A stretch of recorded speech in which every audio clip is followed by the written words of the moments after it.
É isso, galera. Ninguém falou que ia ser fácil, né?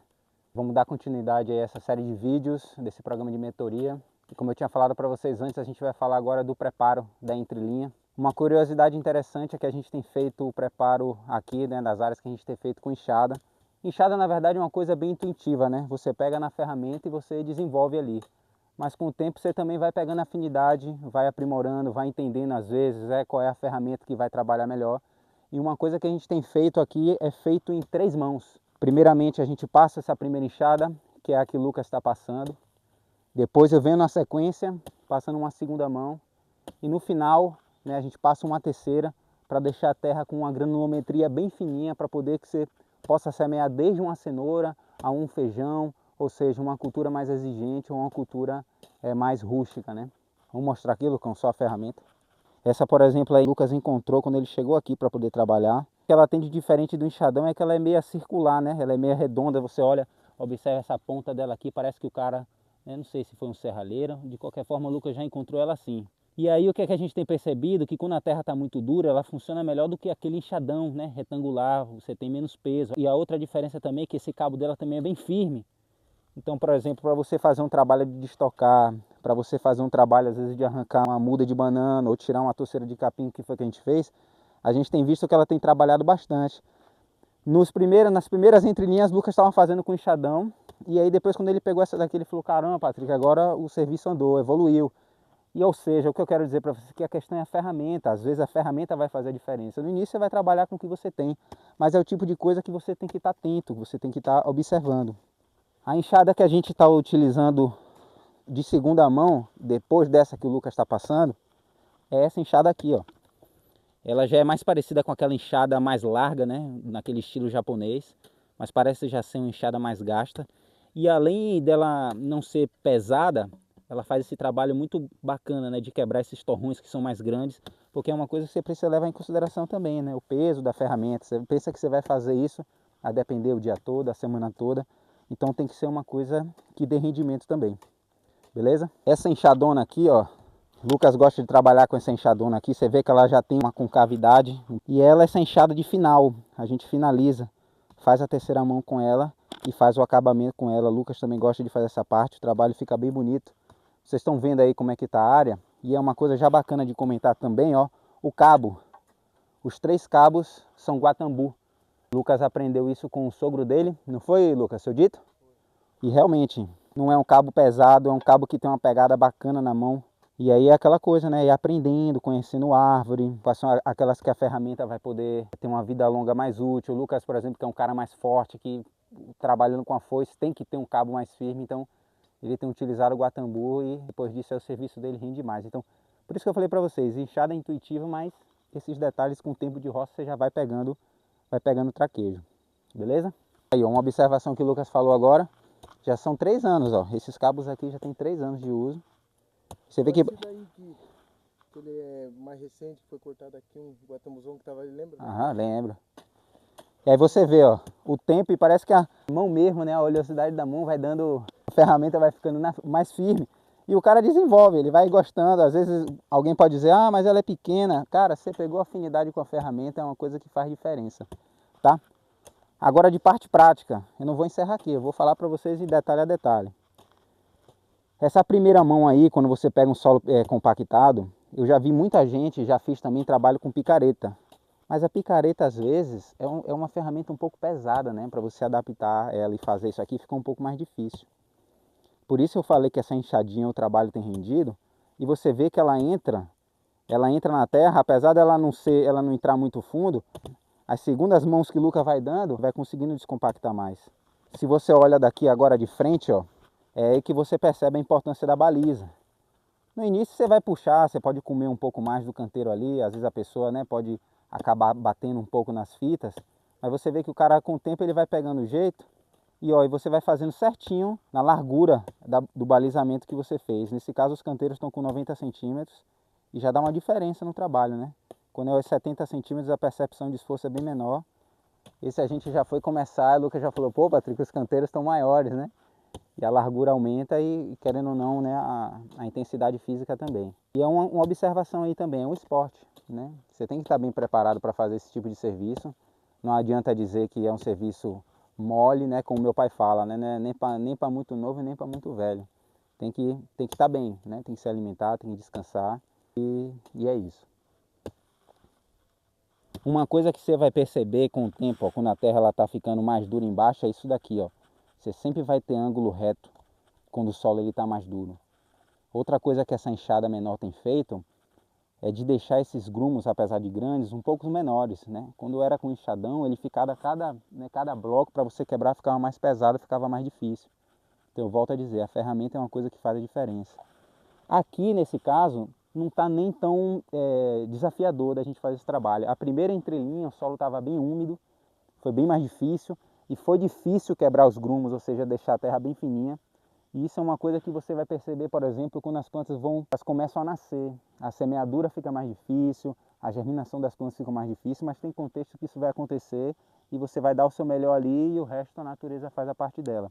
Agora, se você consegue reduzir isso daqui o máximo que der, né, deixar isso uma terra bem soltinha mesmo, uma terra de cultura, né, como se costuma falar, esse é o ideal, né?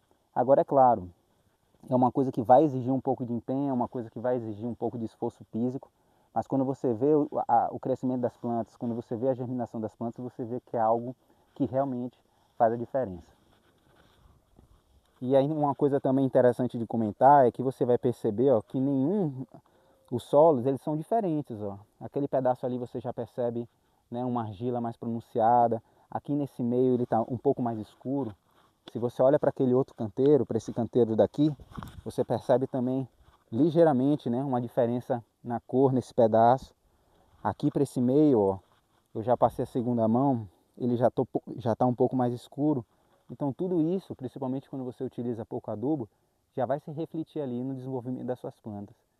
E essa é uma referência, né, uma coisa que faz alusão a um dos primeiros vídeos que eu fiz aqui, falando sobre leitura, que é esse processo de você estar observando a terra que você vai cultivar a todo momento, né? Quando você chega para fazer a medida, quando você faz as primeiras roçagens e poda, a abertura da clareira, o momento que você prepara até o desenvolvimento das suas plantas, ou seja, é um processo de observação e aprendizado constantes.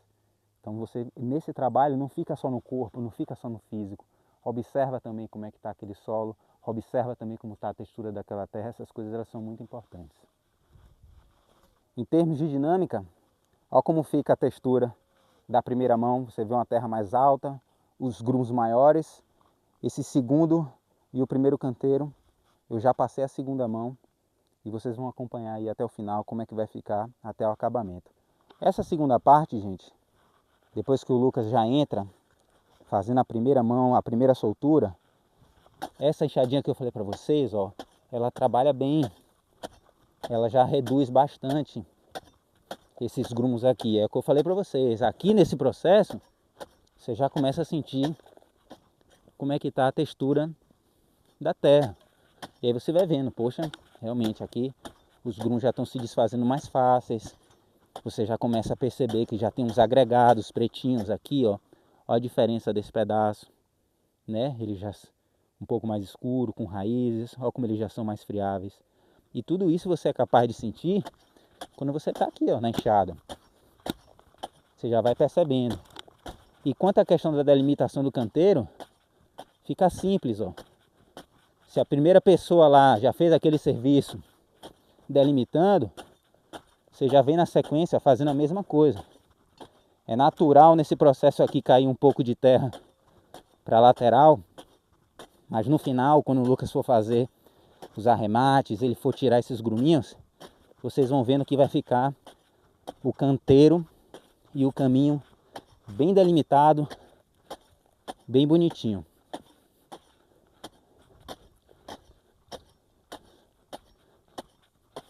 Aí você pode perguntar assim, pô Patrick, me conta essa questão de revolver o solo. Às vezes é difícil você desenvolver práticas tão conservacionistas quando você está falando de um lugar que está mais degradado, um solo que está mais duro. E aí você precisa soltar e fazer o preparo do solo dessa maneira que a gente está fazendo. Você precisa quebrar um pouco essa laje de compactação e é um processo natural.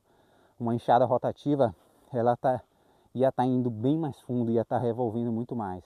Um estudo recente que eu li sobre biologia do solo, ciência do solo, eles falam que é questão de 72 horas para essas redes fúngicas elas voltarem a se reestruturar num solo que sofreu impacto mecânico, ou seja, uma enxada, uma máquina. É claro que essa recuperação ela é sempre mais curta, ela é sempre mais breve, quanto menor o impacto.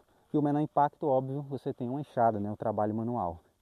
Mas nada de levantar aqui agora, né, bandeira do que você vai utilizar, aquilo que for mais útil para você, aquilo que for te ajudar. A minha opinião pessoal e do que eu vi de prática, que realmente é uma coisa que acaba gerando mais trabalho, é o arado. O arado realmente ele bagunça muita terra. Depois se você tem que arrumar aquilo de mão, é uma coisa complicada e você percebe um desenvolvimento das plantas um pouco deficitário, né? As plantas parece que elas não respondem bem. Então é a única máquina assim, que o único implemento, né, assim dizendo, que eu realmente não gostei, né? Não achei que foi interessante, não achei que foi produtivo o uso, certo? A gente vai terminar, vai continuar aqui. Quando a gente voltar para poder fazer a terceira mão, a Natália vai continuar registrando e eu trago mais comentários para vocês.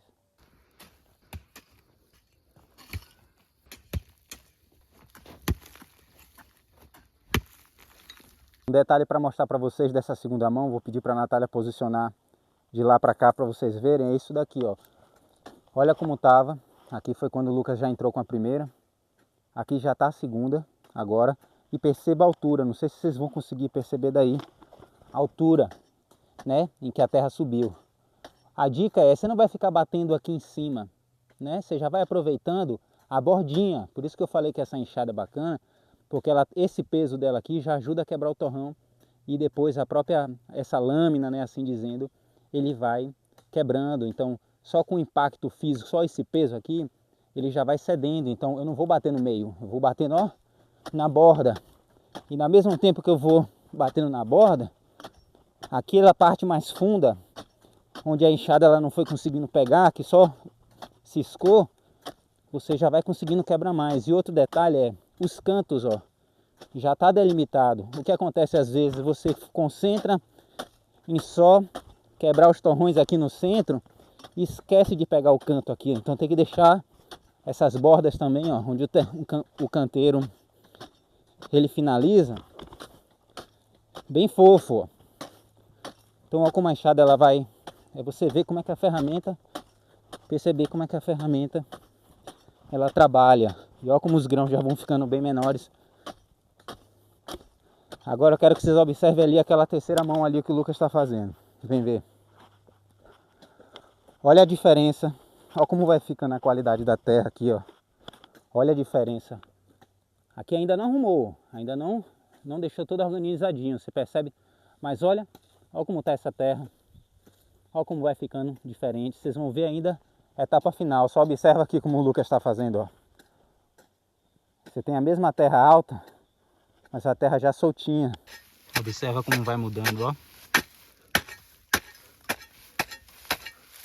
Dá uma olhadinha aí, Natália.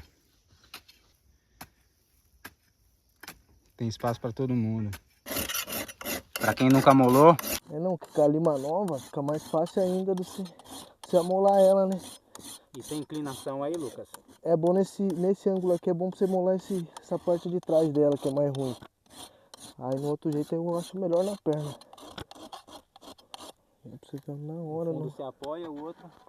Eu apoio ela ao contrário, daí uma pra baixo e uma pra cima.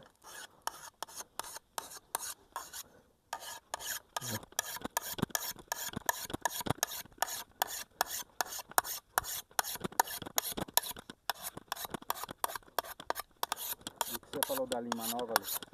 É melhor, pra quem tá começando é bem melhor pra você ver. E é isso, é o tipo de coisa para vocês irem observando e aprendendo.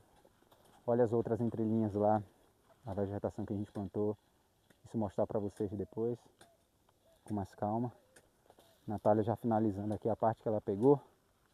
E a diferença da terra aqui, ó. Olha como o canteiro, a terra tá alta. A gente já passou a terceira mão nele. E ali o Lucas vindo, ó, fazendo a finalização. Olha como o solo já tá, né, mais flat. Aqui quando coloca no nível do solo, você consegue perceber o volume de terra, né? Que fica fofo. Se fosse plantar uma batata doce, né? Se fosse plantar uma mandioquinha, como eu estou falando para vocês. A intenção é exatamente essa, estabelecer uma terra que amplie as possibilidades de cultivo, que você possa plantar de tudo. Em terra boa, bem preparada, tudo se desenvolve. E lá na frente o trabalho vai sendo cada vez menor. Principalmente quando você planta uma vegetação que vai reestruturar o solo, melhorar sua estrutura física, sua estrutura química, sua estrutura biológica. Então isso você precisa levar em consideração. E o bacana de você ter os caminhos, porque você entra com um carrinho de mão, se for uma área, né? Que às vezes criança ou pessoas mais velhas, você tem um trânsito eficiente, você consegue acessar, colher o canteiro numa boa. Então isso é importante pra caramba também. Esse acabamento, ele é fundamental.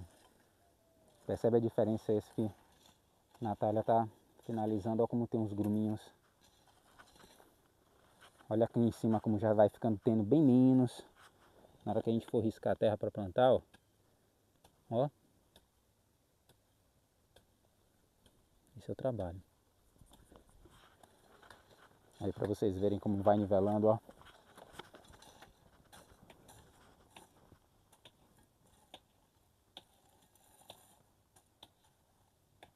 É um trabalho mesmo de intimidade ali com a ferramenta, você ir pegando jeito com ela, observando o que você está fazendo. É um trabalho bonito, eu acho essa parte bem bonita. Daí distante você já consegue ter outra visão, né? O Lucas, ele gosta de deixar o fitilho na hora de fazer o caminho, ele pediu para esticar, porque você consegue, você não perde a baliza, né? Você não perde a linha. E aí você consegue ser fiel, né? Àquela medida que você fez no início. E não perde canteiro na hora que você for semear, isso é uma coisa que é importante também. E aí vai acostumando com a fita, né? No início você fica achando que ela atrapalha, isso, aquilo.